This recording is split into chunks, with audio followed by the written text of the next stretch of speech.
अस्सलाम वालेकुम। हमारे चैनल बिया और माला पर खुश आमदीद। अगर आप हमारे इस चैनल पर पहली दफ़ा आए हैं या आपने अभी तक सब्सक्राइब नहीं किया तो बिया और माला को सब्सक्राइब करना ना भूलिए। समीना आंटी हमारे बराबर वाले घर में रहती थी। उनकी अम्मी के साथ पुरानी दोस्ती थी। उनकी बेटी अरूसा भी मेरी बहुत अच्छी दोस्त थी। अरूसा 4 भाइयों की इकलौती बहन थी। हमारे घरानों का साथ बहुत पुराना था, इसलिए उसके भाइयों के सामने भी मैं बेझिझक चली जाती। वो अच्छी फितरत के थे, मुझे अपनी छोटी बहन ही समझते थे। अरूसा की चूंकि मेरे साथ बेतकल्लुफ़ी थी, तो वो शुरू से मुझे अपने दिल की हर बात बता दिया करती। उन दिनों मैं बीए फाइनल ईयर में थी जब एक रोज़ अरूसा हमारे यहाँ आई और बहुत राजदारी से मुझसे गोया हुई कि उसकी अम्मी यानी समीना आंटी अपने बेटे अशर के लिए मेरा रिश्ता लेना चाहती हैं। वो बहुत पुरजोश और खुश थी कि इस तरह हमारी दोस्ती रिश्तेदारी में बदल जाएगी और मैं उसकी भाभी बन के उसके घर आ जाऊंगी। लेकिन उसने कहा कि अम्मी तुम्हारी मर्जी जानना चाहती हैं, मैं वही पूछने आई हूँ। बोलो तुम्हारी क्या मर्जी है, ताकि हम तुम्हारी अम्मी से रिश्ते की बात करें।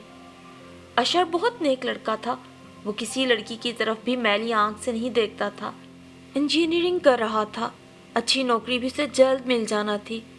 गर्ल्स उसमें वो तमाम खूबियाँ थी जो कोई भी लड़की अपने आइडियल में ढूंढती है। ऊंचा, लंबा, हैंडसम और सबसे बढ़कर शरीफ। यूं भी मैं बीए फाइनल ईयर में थी और घर वाले बहुत संजीदगी से मेरे लिए रिश्ते की तलाश में थे। अशर से अच्छा मेरी नज़र में भी और कोई ऑप्शन नहीं था। सो बहुत झिझकते मैंने अरूसा से बस इतना ही कहा, मेरे लिए भी इससे बड़ी खुशी की बात क्या होगी। समीना आंटी मुझे शुरू से बहुत पसंद थी, वो मुझसे प्यार करती थी। ताहम मैंने कभी ऐसा नहीं सोचा था कि वो मुझे अपनी बहू बनाने के बारे में सोचेंगी। मैं तो अशर को भाई कहती थी और समझती थी। खैर ये सब तो नसीब की बातें हैं। वक्त के साथ हालात, सोचें, नसीब, रिश्ते सब बदल जाते हैं। यूं बाकायदा रिश्ता आने कबूल होने के बाद बड़ी धूमधाम से मेरी और अशर की मंगनी हो गई। अरूसा कहती थी, तुम नहीं जानती, मेरी तो दिली मुराद पूरी हुई। मैं तो हमेशा के लिए तुम्हें अपने घर में देखना चाहती हूँ। मेरी कोई बहन नहीं थी, तुम मेरी दोस्त थी, लेकिन अब मैं तुमको बहन ही समझूंगी। मैं समझती थी कि अरूसा हमेशा मुझसे इसी तरह मोहब्बत करती रहेगी, लेकिन फिर आने वाले वक्त ने साबित कर दिया कि इंसान जो आज है वो कल नहीं रहता। रिश्ते बदलने से सोचे, मिजाज और एतबार के मयार भी बदल जाते हैं। पहले हम दोनों एक जान दो कालिब थे। क्या पता था कि नबील नाम का एक मनहूस लड़का हमें एक दूसरे से यूं बदगुमान कर देगा। नबील हमारे ही मोहल्ले में रहता था। वो एक बदकुमाश और बदफितरत नौजवान था। मोहल्ले में उसकी शोहरत भी लोफर लफंगे से कम न थी। उसके अंदर की बदसूरती कभी कभी उसके चेहरे पे खबासत बन के झलकने लगती थी। फिर भी जाने कैसे और कब अरूसा उसकी तरफ मायल हो गई और उस शातिर ने मेरी मासूम सहेली को अपने फरेब के झूठे जाल में फंसा लिया। मैंने बीए के लिए कॉलेज में दाखिला ले रखा था और फाइनल ईयर भी था, लेकिन मंगनी होने के बाद वालिदैन ने मुझे ये कह के घर बिठा लिया कि अब प्राइवेट पढ़ के पेपर दे देना। सो अब मैं घर से बाहर नहीं जाती थी। यूं अरूसा अकेली ही कॉलेज जाया करती थी। इसी दौरान उसकी जान पहचान नबील से हो गई। जब उसने बताया कि वो नबील से मिलती है और उसे पसंद करने लगी है, तो मेरे पैरों तले से तो ज़मीन निकल गई कि उसने इस बदनामे ज़माना और बदमाश किस्म के आवारा नबील से मोहब्बत का ताल्लुक जोड़ लिया था। वो मुझे हर बात बताती थी कि उसे मुझ पे एतबार था। जब उसके साथ बाहर मुलाकात करके आती तो सारा अहवाल मुझे बताती। शुरू में मैं चुप रही कि शायद उसे अकल आ जाए। ताहम जब उसके रब्त ज़ब्त नबील से बढ़े तो मैंने उसे मना किया कि वो अपने कदमों को रोक ले, उस आवारा से अपना रिश्ता ख़त्म करे, वरना वो किसी दिन नुकसान उठाएगी। लेकिन वो भला कब मानने वाली थी। नबील के इश्क ने उस पर कुछ ऐसा जादू कर दिया था कि अब उसका इश्क अरूसा के सर चढ़ के बोलने लगा था। कभी जब मैं अरूसा की मिन्नत समाजत करके उसे मना करती कि वो इस लोफर के साथ बाहर मिलने से बाज आ जाए, तो वो कहती, नुदरत पता नहीं मुझे क्या हो गया है, मेरा दिल भी कहता है कि ये सब ठीक नहीं है। मैं खुद को रोकना चाहती हूँ मगर रोक नहीं पाती। कदम खुद ब खुद उसकी तरफ उठ जाते हैं। तुम ही बताओ मैं क्या करूँ। अरुसा रोज़ शाम को मेरे घर आती और मैं उसको रोज़ ही समझाती कि इस लड़के से मिलना छोड़ दे और किनारा कश हो जाए। वो कभी चुपचाप सुनती रहती, कभी बुरा मान जाती, कहती वो बदनाम है तो क्या हुआ, दिल का बुरा नहीं है। तब मैं सोचती कि वाकई सही कहते हैं, मोहब्बत अंधी होती है। यह इंसान की आंख पे ऐसी पट्टी बांध देती है कि वो सही और गलत की तमीज़ ही भूल जाता है। मैं कभी भी नबील से नहीं मिली थी, बस एक आध बार कॉलेज से आते जाते उसे ज़रूर देखा था। अलबत्ता लोगों की ज़ुबानी उसकी आवारगी के किस्से सुने थे कि वो मोहल्ले की हर लड़की पे गलत निगाह रखता है। एक दिन मैंने अरुसा के दिल में नबील की नफ़रत डालने के लिए उससे कहा कि कल मैं अम्मी के साथ शॉपिंग करने गई तो नबील को किसी लड़की के साथ बाज़ार में शॉपिंग करते अपनी आंखों से देखा। मेरा मकसद सिर्फ और सिर्फ अरुसा को नबील की तरफ बढ़ने से रोकना था। उसने मेरी बात का यकीन ना करते हुए कहा, अच्छा नुसरत, पहले मुझे उससे पूछ लेने दो, फिर बात करूँगी तुमसे। अरुसा के कड़े तेवर देखकर मुझे दुख हुआ कि खामखा इस ज़िद्दी लड़की से झूठ बोला। मुझे इससे झूठ नहीं बोलना चाहिए था। अब जो इसने नबील से पूछ लिया और मेरा नाम ले दिया तो क्या होगा। सो मैंने अरुसा को इस अमर से बाज रखना चाहा कि वो नबील से कुछ बाज पुरस ना करे, मगर वो कहाँ मानने वाली थी। बुनाती हुई चली गई। 2 दिन बाद उसने मुझे अपनी छत से आवाज़ दी। उस वक्त घर में सिर्फ आंटी समीना थी। दिन के 11 बज रहे थे। मैं छत पे गई तो कहने लगी, मैंने नबील से पूछा था, वो कहता है कि उस दिन तो वो घर पे ही था, कहीं गया भी नहीं। बेशक आके मैं उसके घर वालों से पूछ लूँ। वो कहता है तुम्हारी सहेली झूठ बोल रही है। मुझे यकीन हो गया है नुसरत कि तुमने वाकई झूठ बोला है। तुम मेरे प्यार से जलती हो, तुम्हारा अभी से ये हाल है। जब मेरी भाभी बन जाओगी जाने मेरा क्या हशर करोगी। मैंने उसे समझाना चाहा कि मैं तुम्हारी दुश्मन नहीं हूँ। उसने मेरी बातों को बहुत नागवारी से सुना। उस दिन मुझे इल्म हुआ कि इश्क इंसान को इस तरह से बेअक्ल और अंधा कर देता है कि उसे अच्छे बुरे की पहचान तो क्या, अपने पुराने रिश्तों का एहतराम भी बाकी नहीं रहता। मैं उससे कितनी मुखलिस थी, आज उसे ये सब भूल गया था। उसे मेरे झूठ बोलने का भी बहुत गुस्सा था। वो ये समझ ही नहीं पा रही थी कि मैं उसे किस आग से बचाना चाहती हूँ। सो गुस्से में झलाती हुई छत से नीचे उतर गई और फिर मेरी जानिब मुड़ के भी ना देखा। मैं जान चुकी थी कि अब जिस घर मुझे ब्याह कर जाना है उस घर की इज्जत दांव पे लगी है और राज की हंडिया बीच चौराहे पे फूटने वाली है। मैं नहीं चाहती थी कि ऐसा हो। मैं हर सूरत अपने होने वाले ससुराल की इज्जत बचाना चाहती थी। हर वक्त यही दुआ करती कि या अल्लाह अरुसा को सीधा रास्ता दिखा दे, वो अपने अरमानों का महल अपने माँ बाप की कब्र पे ना बनाए। कभी सोचती कि उसकी हर बात समीना आंटी को बता दूं, लेकिन ऐसी बात कोई भी लड़की अपनी होने वाली सास से कैसे कह सकती है। दूसरी तरफ दोस्ती का भरम भी तो रखना था। मैं ये भी जानती थी कि अरुसा की मोहब्बत उसके भाइयों के दिल से ख़त्म हो जाएगी और वो उनकी नज़रों में गिर जाएगी। मोहल्ले वाले अलग चहमगोइयाँ करते, कहते कि 4 भाई मिलकर भी एक बहन को ना संभाल सके। इस खौफ से मैं चुप हो जाती। हर वक्त बस अल्लाह से ही दुआ करती कि नादान अरुसा कोई गलत कदम ना उठा ले, कोई अनहोनी ना हो जाए। उनकी हमारी छतें आपस में मिली हुई थी। उस रोज़ फजर की नमाज के बाद सबको नाश्ता देकर मैं छत पे गई तो वहाँ अरुसा को देखा। तुम आज कॉलेज नहीं गई? जब मैंने पूछा तो बोली, नहीं आज छुट्टी कर ली है, सोचा कि तुमसे दिल की कुछ बातें करूँगी। क्या बात है, आज तुम कुछ परेशान लग रही हो। कहने लगी, हाँ परेशान तो हूँ।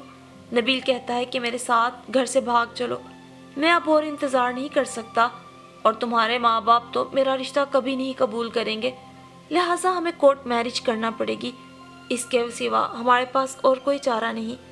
अब तुम ही बताओ मैं क्या करूँ, उसको कैसे समझाऊँ, वो समझता ही नहीं। वैसे वो कहता तो ठीक है कि मेरे वालिदैन उसको मेरा रिश्ता नहीं देंगे। सारा मोहल्ला उसके बारे में गलत बातें फैलाता है, हालांकि वो बिल्कुल भी बुरा नहीं है। मेरा यकीन करो नुसरत, मेरा दिल तो करता है कि एक रोज़ उसके साथ चुपके से घर छोड़ जाऊं और कोर्ट मैरिज कर लूं, फिर जो होगा देखा जाएगा। अरुसा, ऐसा तो सोचना भी नहीं। तुम पर मोहब्बत करने वाले दैन का भी तो कुछ हक है। क्या 4 रोज़ की मोहब्बत बाकी सब मोहब्बतों पे इतनी भारी हो गई? क्या तुम अब अपने वालिदैन की मोहब्बत का यही सिला दोगी कि उनको हमेशा के लिए जिल्लत की भट्टी में डालकर चली जाओगी? तो फिर तुम ही बताओ मैं उसे क्या जवाब दूं? देखो अरूसा, तुम उसे कहो कि मेरे सालाना इम्तहान होने वाले हैं, उसके बाद बात करेंगे। इस तरह उसे भी कुछ सोचने का मौका मिल जाएगा और तुम्हें भी। वो कहने लगी, अच्छा मशवरा दिया है तुमने नुदरत, पहले इम्तहान तो दे लो, बाद में जो होगा देखेंगे। और यूं कुछ दिन तो सुकून से गुजरे। उसने मेहनत से तैयारी की और पेपर दिए। जो ही इम्तहानात ख़त्म हुए वो मेरे पास आई और बोली, हमने तैयारी कर ली है नुदरत, हम शादी करने जा रहे हैं। शादी? और उस बदनामे ज़माना से? खुदा के लिए होश में आओ अरूसा। अभी मैंने इतना ही कहा था कि मुड़ के जो देखा तो अरूसा का छोटा भाई अतहर जो हमारे पीछे खड़ा था, उसने सारी बातें सुन ली थी। दरअसल हमारे घर वो अरूसा को बुलाने के लिए ही आया था। बस फिर क्या था, एक क़यामत मच गई। वो अरूसा को बालों से घसीटता हुआ घर ले गया। उसे 4 चोर की मार पड़ी और कॉलेज जाना भी बंद हो गया। 15 दिन हो गए वो ना आई। मैंने उसकी शक्ल न देखी कि अब उसे छत पे आने के भी पाबंदी लगा दी गई थी। फिर अम्मी ने बताया कि अरूसा की मंगनी उसके फुफ्फोज़ाद फाजिल से हो गई है और 1 माह के अंदर अंदर उसकी शादी हो रही है। मुझे ये जान के थोड़ा सुकून हुआ, थोड़ा दुख भी हुआ कि अब बेचारी कैसे ये सदमे सहेगी। जब निकाह का वक्त आया तो अरूसा ने निकाहनामे पे दस्तखत करने से इनकार कर दिया। भाइयों ने मार पीट के दस्तखत करवा लिए। दुरुस्ती 1 माह बाद होना तय पाई। एक रोज़ की बात है जब मुझे तेज़ बुखार था। आंटी समीना मुझे पूछने आई। मैंने अरूसा का पूछा तो बोली, बहुत उदास रहती है, तुम्हारे पास भेजूंगी, ज़रा उसे समझाओ, तुमसे मिलकर उसका जी भी बहल जाएगा। तुम्हारी हम उम्र है, शायद तुम्हारी बात समझ जाए। जी आंटी, ज़रूर भेजिएगा उसे। और फिर उसी शाम अरूसा आ गई मेरी मिजाज पुरसी के लिए। कहने लगी, नुदरत तुम्हें तो तेज़ बुखार है, आज मैं तुम्हारे पास रुक जाती हूँ, तुम्हें इजाज़त मिल जाएगी? क्यों नहीं मिलेगी? वो दोबारा घर गई और समीना आंटी से इजाज़त ले आई। बहरहाल उसने किस तरह इजाज़त ली, लेकिन समीना आंटी ने उसे इजाज़त दे दी और वो रात मेरे पास रुकने आ गई। मुझे नहीं मालूम था कि वो घर से भागने की पूरी तैयारी करके आई है। घर जाके उसने एक ब्रीफ केस में जेवर और नकद रकम रखकर उसे अपनी छत से हमारी छत पे फेंक दिया और रात को हमारी छत पे जाकर मेरे कमरे में ला के रख दिया। मैं पहले ही नकाहत में बीमार लेटी थी। पूछा, ये क्या है? बोली कि नबील के कुछ खतूत, कुछ तहाइफ हैं। अब मेरा निकाह फाजिल से हो चुका है, इन चीज़ों को कहाँ संभालूंगी? आज यहाँ मौका मिला है तो यहाँ बैठ के सब ज़ाया कर दूंगी। मैं खामोश रही। उसी ने मुझे दवा पिलाई और थोड़ी देर बाद उससे बातें करते करते मैं सो गई। और फिर रात के किसी पहर वो ब्रीफ केस लेकर हमारे घर से चली गई, लेकिन सुबह 10 बजे वापस भी आ गई। तब कहीं मेरी जान में जान आई। मैंने कहा कि कहाँ गई थी, मुझे बता के क्यों नहीं गई? बोली, घर नहीं गई थी, मगर खैर गुजरी के किसी को मेरे जाने और वापस आने का पता नहीं चला। कहाँ थी रात भर तुम? बताती हूँ। फिर जब उसने अपने रात गायब हो जाने के बारे में बताया तो मैं दंग रह गई। उसने कहा कि नबील ने एक मुलाजमा के ज़रिए उसे रब्ता करके एयरपोर्ट आने का कहा। रात 12 बजे की फ़्लाइट से हमने ये शहर छोड़ के चले जाना था। मैं एक टैक्सी में एयरपोर्ट पहुंच गई। काफ़ी देर इंतज़ार किया लेकिन वो नहीं आया। मैंने टैक्सी वाले को भी रोके रखा कि जब तक कोई मुझे लेने ना आ जाए तुम रुके रहो। फिर जब रात गुजर गई और नबील नहीं पहुंचा तो टैक्सी वाले ने कहा, बहन, आपसे किसी ने धोखा किया है, आप घर वापस चली जाओ, मैं आपको आपके घर छोड़ देता हूँ। लेकिन अब मैं खुद ही खौफ के मारे रात के इस वक्त उसके साथ कहीं नहीं जाना चाहती थी। मैंने उसे कहा कि सुबह तक इंतज़ार करते हो तो रुके रहो, जब सुबह होगी तो फिर मुझे मेरे घर छोड़ देना। आफरीन है उस शरीफ आदमी पे, वो सुबह तक मेरी खातिर ठहरा रहा और सुबह 9 बजे मुझे यहाँ वापस छोड़ गया। मुझे पता था कि मेरे भाई सुबह 8 बजे घर से चले जाते हैं, इसीलिए मैं 9 बजे एयरपोर्ट से चली। अल्लाह का शुक्र है किसी ने मुझे देखा ही नहीं। जो ही टैक्सी से उतरी तुम्हारे घर में घुस गई, सहन में कोई था नहीं, तुम्हारे कमरे में आ गई। उफ मेरे खुदा, उसकी रुदात किस कदर खौफनाक थी। अभी हम बातें कर रहे थे कि अम्मी जान आ गई। बोली, 10 बजने को हैं और तुम लोग अभी तक कमरे से नहीं निकली, नाश्ता भी नहीं किया, चलो शाबाश नाश्ता कर लो। मैंने कहा, अम्मी जान मेरी तबीयत ठीक नहीं, आप मुलाजमा से कहिए कि हमारा नाश्ता यहीं ले आए। खैर जो हुआ था शायद उसमें अच्छाई ही पोशीदा थी। इस वाक़े के बाद अरूसा का दिमाग खुद ब खुद ठिकाने आ गया। जो सब मैं उसे इतने अरसे से समझा रही थी वो ना समझती थी, लेकिन उस एक रात की ठोकर से उसको ज़माने की समझ आ गई کہ بے یارو مددگار ہو جانے سے دل پہ کیا گزرتی ہے اور عورت کتنی بے مول ہو جاتی ہے۔ اس کی قسمت اچھی تھی کہ ٹیکسی والا اچھا انسان ملا، ورنہ رسوائی اور بربادی ہی اس کا مقدر تھی۔ بہرحال اس راز کو بھی میں نے اپنے سینے میں دفن کر لیا کہ بہرحال وہ اب راہ راست پہ آ چکی تھی اور میں جلد ہی اس کی بھابھی بننے جا رہی تھی۔ جب عروسہ کی رخصتی کا وقت آیا، وہ خوب پھوٹ پھوٹ کر روئی۔ ایک انجان سے محبت کر کے اس کے بھروسے اپنے گھر والوں کو جو رسوائی وہ دینا چاہتی تھی، شاید یہ احساس اسے آج بھی اندر ہی اندر کچوکے لگاتا تھا۔ محبت میں دھوکے کا غم جو اس نے اپنے دل میں دبا لیا تھا، اس وقت ظاہر ہو گیا۔ میں نے اسے کہا، نادان، تمہارا نکاح ہو چکا تھا، اگر نبیل اس رات ایئرپورٹ آ بھی جاتا تو نگاہ پہ نکاح کیسے ہو سکتا تھا؟ تم لوگ پکڑے جاتے، بدنامی، جیل، خواری، باقی کیا رہ جاتا؟ بہرحال وہ رخصت ہو گئی۔ تاہم مجھے دھڑکا تھا کہ سسرال جا کر جانے کیا تماشا کرے، لیکن ولیمے والے دن وہ نارمل دکھائی دی۔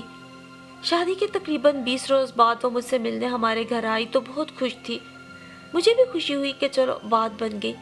میں نے خوشی کی وجہ پوچھی کیونکہ نکاح والے دن بھی اس سے زبردستی دستخط کرائے گئے تھے۔ کہنے لگی، ندرت، جب میں رخصت ہو کے جا رہی تھی تو بہت اداس تھی۔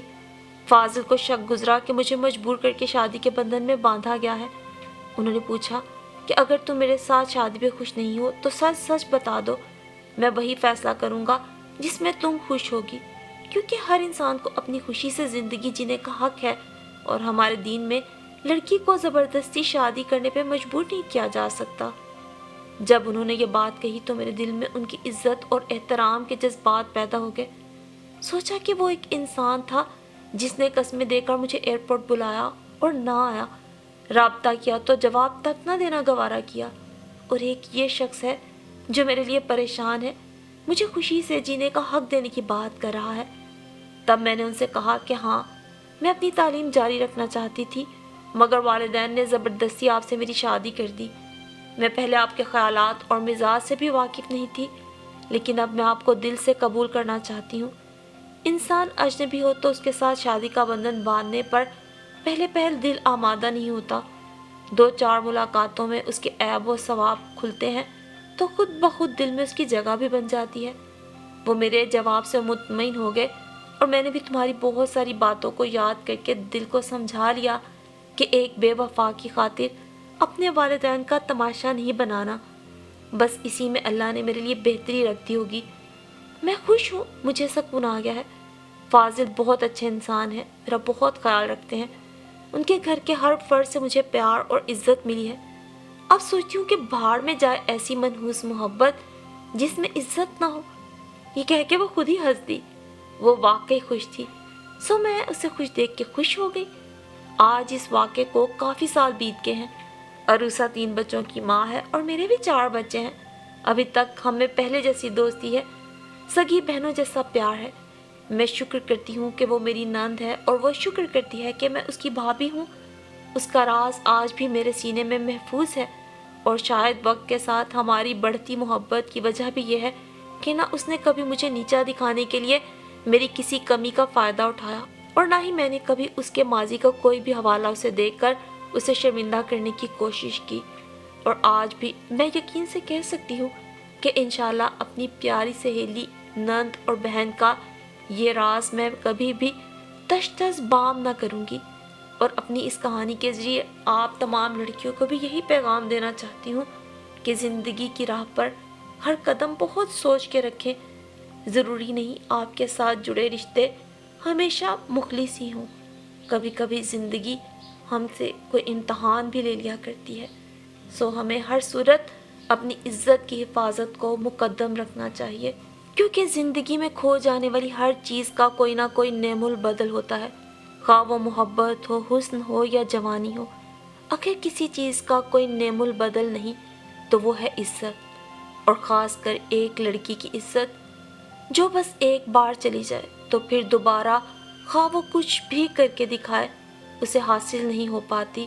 اپنی اس کہانی کے ذریعے میں آج کل کی ماؤں اور بیٹیوں کو بھی یہ پیغام دینا چاہتی ہوں کہ اپنے بچوں پہ نظر رکھیں، انہیں محبت دیں، ان کی بہترین تربیت کیجیے، اور اپنے بچے کی تربیت میں قرآن پاک سے مدد اور رہنمائی حاصل کیجیے کہ یہ قیامت تک کے لیے ہم انسانوں کے لیے راہ ہدایت دکھانے کا واحد ذریعہ ہے۔ اللہ ہمیں قرآن پاک سمجھ کے پڑھنے کی توفیق عطا فرمائے۔ آمین ثم آمین۔